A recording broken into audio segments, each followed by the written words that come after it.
All right, welcome back to the Analytical Power Rankings. So, if you're new to this channel, there was a time a while back when I did this every single week. It eventually got replaced with the Power Ranking tier list I do on Mondays, where essentially I made an attempt to try and figure out how much value you can attribute to each positional category. And of course, it doesn't fully work that way because in football, everything has to work together, but it was an attempt at doing it. So essentially what I did was I used PFF grades, which I know are, controversial, and I simply just looked at how often teams that ranked higher, how often did that, how often did that result in more wins? How often did you have more wins when you were better in that positional category or worse in that positional category, and did that for every single positional category. I won't get too bogged down in the math of how eventually I figured this formula out, but ultimately I came up with a formula for about how many wins added you would attribute to each positional category depending on where you rank. I made 5 tiers for each of these teams and where you rank in those tiers, with tier 1 being the top 5 and tier 5 being the bottom 5. So the biggest tier is tier 3, which has 10 teams. So this is that algorithm if you're interested in wanting to say, wait, why is this team this many wins added? Well, you can use this to refer back to. But yeah, long explanation over. Let's jump into the list itself, 1 through 32. Actually, I do have a little bit more I have to discuss before we jump into the list. I want to get a couple things out of the way because every time you put a list like this, people hear analytical and they think, okay, objective. And this is not. This is very much not objective. For one thing, I'm using PFF grades, which are subjective grading system. It's a subjective grading system. So inherently, there are going to be things that I personally strongly disagree with about this list. And also, while I do my best to say, like, okay, this is how many wins added each of these positional categories attribute to that you see next to me, you might disagree with that. Like, that is, reasonable minds can differ about some of this stuff. So it is my opinion and it is my algorithm, but it does not necessarily mean that this is a perfect system. But I'll get into some of my disagreements as we go, but yeah, let's jump into the list. So bottom 8 here, and you're gonna see that just how it works. Where the ranking is all the way to the left. You then have how many wins added for each positional category all across the board. The number all the way to the right is going to be their total wins expected through 17 games. So again, for Miami, that doesn't mean they're only going to win one more game this season. Just that's kind of what you would expect. If maybe think about it, if you played 170 games, then the Dolphins would be expected to win like 20, although you would still see some variance. But yeah, let's get into it. First, the Dolphins at 32. That was kind of surprising, right? PFF has them at tier 5 quarterback play, which I kind of get. It still seems a bit harsh for me, but I do kind of get it. Again, that means bottom 5 quarterback play. Solid receiving play, but that's really been it. A little bit in run defense. Also I should mention, for kickers, I didn't want to calculate the whole kicker thing, so I just gave every team a blank slate. 0.42 is all the wins added for kicking, what the average team would get. So that's going to create a little bit of variance as well, but that's okay. We're not trying to get perfect here. So yeah, Dolphins surprisingly at 32. The Raiders, not surprisingly, at 31. Again, tier 5 quarterback play is going to do that for you. They do get a little bit more just with their offensive line, but that's the only differentiating factor between them and the Dolphins, and it's still not a great offensive line. The Raiders' offensive line is what's putting you ahead. You might be in a tough spot if you're a team behind them. The Bengals are here at 30, even though they do have 3 wins on the season, so only projected for 4.6. That doesn't mean they're only going to win 1 or 2 more, but tier 4 quarterback play, that's probably from Burrow a little bit and a good game by Flacco late. Only tier 3 receiving play, which is a bit surprising. But part of that too is it's not just your top 2 guys, Higgins and Chase. It's everyone who runs a route that gets factored into receiving, even if you're a tight end or a running back that gets factored into receiving. So I'm sure that's a factor. And again, their defense just isn't very good. Titans actually get a bit with coverage. Over 2 wins for coverage, that's a big deal. Over a win for run defense. So they have some stuff defensively, but it's still not elite defensively. And with how bad it is offensively, tier 5 quarterback play with Cam Ward, playing like a rookie out there, right? And not a lot of help around him. That's what's got them there. Jets, hey, I'm a little surprised the Jets are only 5th worst, right? They're worst record-wise, but they're projected for around 5 wins. So maybe some hope if you're a Jets fan who's hoping you don't go 0-17, that this can happen. You have, some work defensive. Defensively, you have some stuff. Tier 1 run defense and then Tier 4 coverage helps you a little bit. Tier 4 quarterback play, partially probably due to that really good Justin Fields game week 1. And Tyrod Taylor played well against Tampa Bay outside of a few mistakes, so that probably factors in as well. And they block all right, so they're okay at some things. The Ravens, this is an interesting team, right? Because they're currently at Tier 5 quarterback play. Keep in mind, it's about 4 wins added between Tier 1 and Tier 5. So if the Ravens can get up to Tier 1 quarterback play, according to this chart, that puts them at about 10 wins, which is a playoff team, although they're already 1-5 now. So is that good enough? I don't know. Something else is probably going to have to get better. The coverage has been spotty according to PFF. Okay, but not great. They blocked a little bit. They blocked okay and had a decent receiving play, but PFF hasn't been crazy about Derrick Henry this year, and the front seven's getting them nothing right now. So that's where they are. The Cardinals, I was a little surprised because I feel like the Cardinals have more talent than their record would say, but maybe not. I don't know. And according to PFF, quarterback play has nothing to do with the issues. Tier 3 quarterback play, it's not great, but they're the only team in this bottom 8 without Tier 4 or 5 quarterback play. Part of that is Brissett's played well too. Decent coverage, but again, the receiving core, that checks out. They have not had a great receiving core this season, and front seven hasn't done much either, so that puts them at 6.24 projected wins. And then the Giants, who, hey, we'll see how Dart develops. Tier 4 quarterback play, but that's factoring into Russell Wilson games. It's not projecting in the future, right? Some people say, I wish there was a way you could project it into the future. Yeah, maybe, but we can just use our minds for that, right? We can say, I think the Giants will have better quarterback play, so I'll actually put them on an 8-win team on average. They've covered well. It's kind of surprising that it's Tier 2 pass rush. I think it's high Tier 2 pass rush, which doesn't get you a lot. But it's a little surprising that their coverage has been the most important thing according to this algorithm for the Giants. But not a great receiving core. It's kind of the main thing holding them back right now. Next, 8 here. So the Saints. How about the Saints not being in the bottom 8? Mediocre quarterback play. Rattler's done some nice things. Also put the ball in harm's way too much, but still, he has done some nice things. The defense has been okay at times. Decent coverage, good run defense, not great pass rush, which kind of checks out from what I've seen from them. Not a ton else offensively. Tier 5 blocking and Tier 4 wide receiver play right now. Should mention with blocking, it factors in pass blocking and run blocking equally. So, yeah.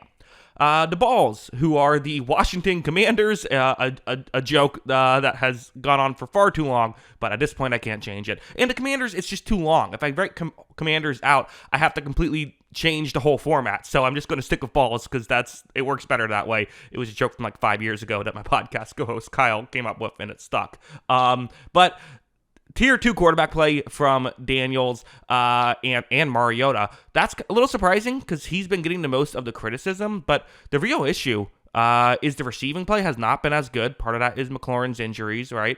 You have that. And then the coverage has been awful. That totally checks out. They can't cover anything. So actually pretty good run defense, but that only gets you so far. So yeah, not a great start for the Balls. If they're going to get better, receiving play has to play better, and coverage has to play better. Games are won on the outside. If you can't defend and can't pass, well, what are you going to do? Jaguars here at 22, despite their 4-3 record. I think they've had a very up and down defense. According to this, it's weird because I feel like we talk about the Jaguars with a really good pass rush. Keep in mind, Tier 4 and Tier 5 pass rush results in 0 wins. But I think the bigger issue for them isn't that Trayvon Walker and Josh Hines Allen aren't great. They both are and have been graded highly. But remember, everyone gets factored in with pass rush. Interior defensive linemen as well get factored in with pass rush. There's no way to break that up. Also, the fact that Walker's been banged up, Emmanuel Ogbah's taken 230 or so snaps at the edge rush position as well. So that's just it. It's 2 players, really 1.5 players for the Jaguars, which kind of makes that make more sense. And then you have the, decent quarterback play, pretty good blocking actually. Liam Cohen's done a good job with that offensive line and the rest of the coaching staff.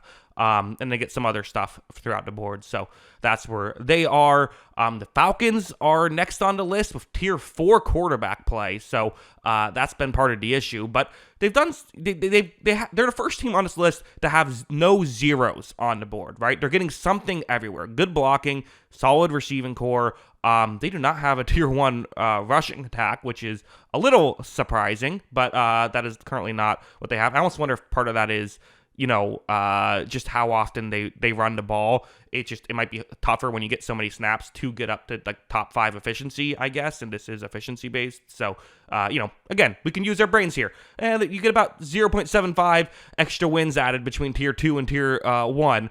So let's just add that to our mental math. Okay, they're probably like 8.3, not 7.6, right? Not supposed to be exact. If you disagree, you can just, go back to the beginning, figure out how to do the math, and change it that way. That's what I like to do when we go through this. Defense has been a little spotty this season, but has had some good moments. So I think they're going to get better. I think they're a better team than 7.6, and I think they will be better as the season progresses. The Vikings, who tier 5 quarterback play and no wins added with running. Running is another one of those positions where you don't get anything for tier 4 or tier 5. But you see right here, it's, really good coverage is kind of what's kept them in it for the Vikings. I'm surprised to see PFF's actually graded the run defense pretty well, even though the stats haven't been good. I'm wondering if that's just a coaching thing where the players are executing properly, but when you're blitzing heavily and when you're getting guys out of position, well then guys might do what they're supposed to do, but there's still a running lane because of how the scheme works. So wonder if there's something there. You like a little more from the receiving, but again, Addison now playing should help out with that. And I think it's a depth thing more than a star thing. Obviously, you have Jefferson, but Panthers. How about Panthers at 19? Not bad. Tier 3 quarterback play. That checks out. Bryce Young was not. He's had some bad games, but he is not as bad as people make him out to be. Tier 1 offensive line. Tier 5 receiving play, though. That's the biggest issue. Solid coverage. They defend the run well. Derek Brown's a big part of the defending the run well stuff. So 8.13. So question about if the Panthers, 4-3 record is totally legit. It's at least in the ballpark, right? Denver and Tampa Bay are both surprises here.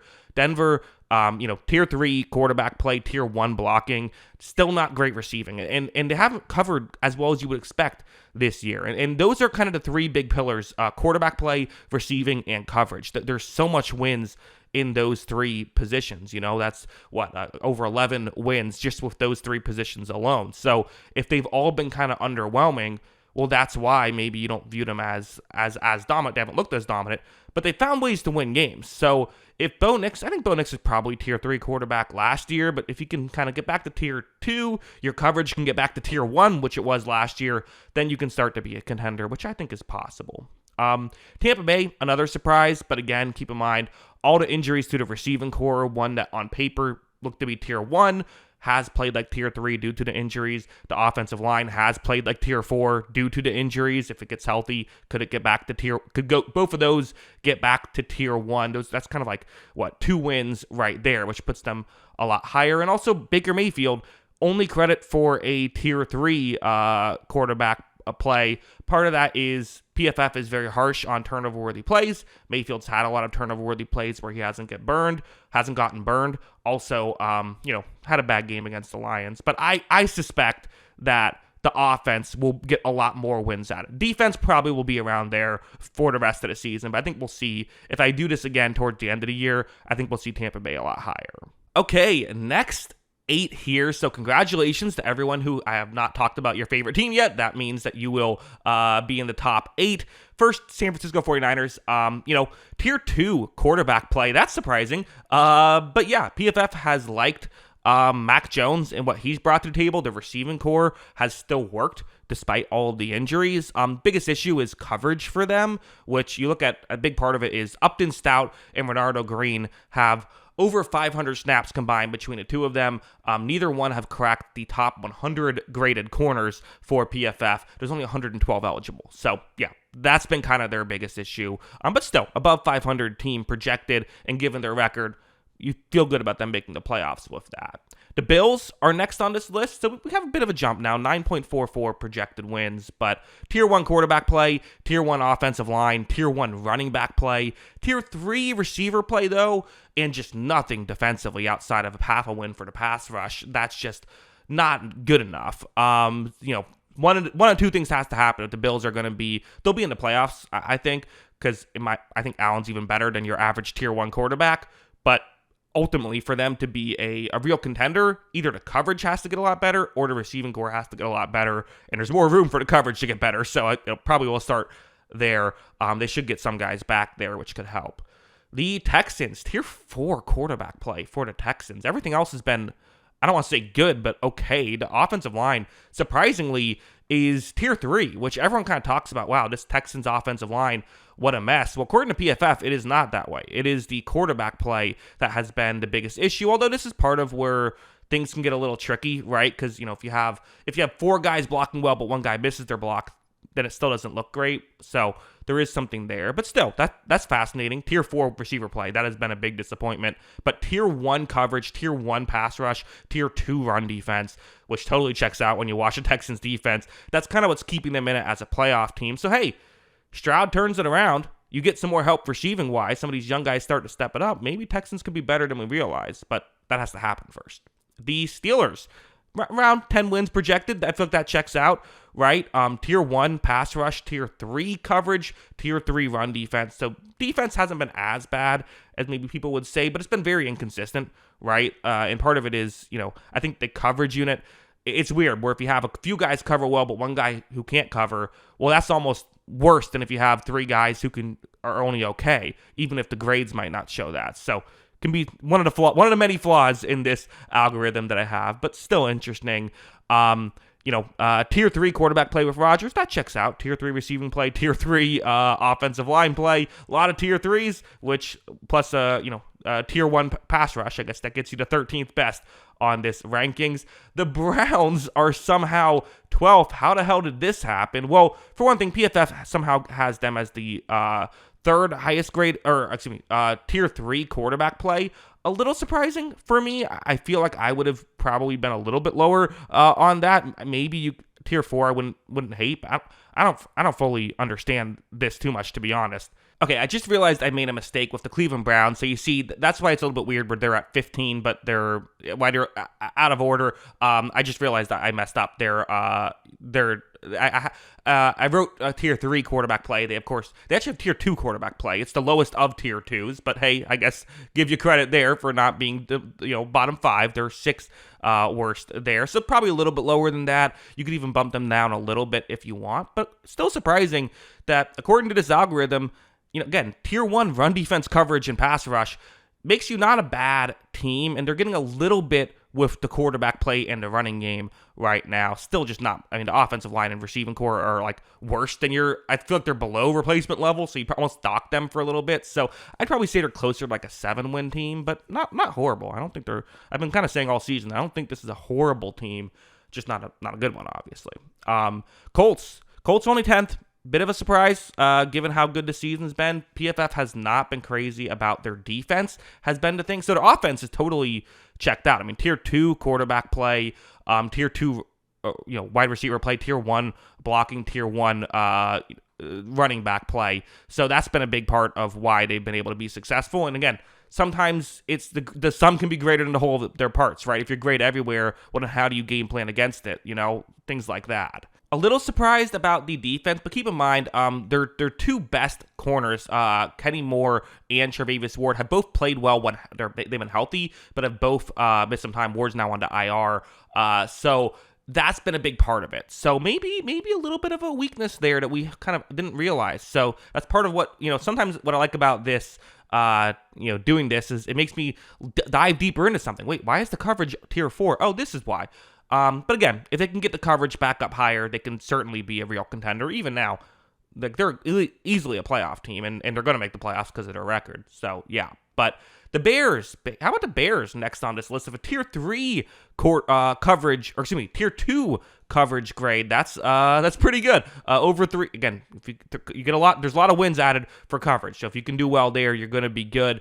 Good receiving core, fine quarterback play, tier 3, fine offensive line play, and then not getting a lot of the pass rush, but the run defense is solid as well. So again, Bears, another one of those teams who has a solid record. Are they legit? Well, this algorithm says they are. Finally, top 8. I know many of you would just skip to the end, but let's not do that. Let's go through it. First, the Cowboys. For one thing, you're going to see a lot of tier 1 quarterbacks. In fact, 4 out of the 5 tier 1 quarterbacks find themselves here. Josh Allen's Bills, the only tier 1 quarterback who is not top 8. Tier 1 quarterback play, tier 1 receiving play, that's going to give you a lot. The tier 4 coverage kind of saves them a little bit. And if they can get a little bit more defensively as the season goes along, that's going to be it, but not getting much of anything from the front 7 or even their offensive line right now. Patriots, hey, and again, another team, are they legit? Well, this team says, if anything, they're underperforming, which they kind of did. That Raiders game was still stupid. But tier 1 quarterback play from Drake May, the MVP candidate. How about that? Tier 1 receiving play. That's been the biggest jump, right? That was tier 5 last year, going from 5 to 1. Well, that'll help your young quarterback look like a star. And offensive lines played okay. Running game, they probably just fumble every play, and that hurts the grades. Not a ton defensively, interestingly enough, according to PFF, but still enough to give them this current grade. The Eagles are next with, Eagles, a team that I think people had questions in the opposite way. Are they in trouble? Well, they still could use some more depth receiving-wise, but you have Jalen Hurts, who's played like a tier 2 quarterback, a tier 2 offensive line, which is a big downgrade from what it was last year, but still pretty good.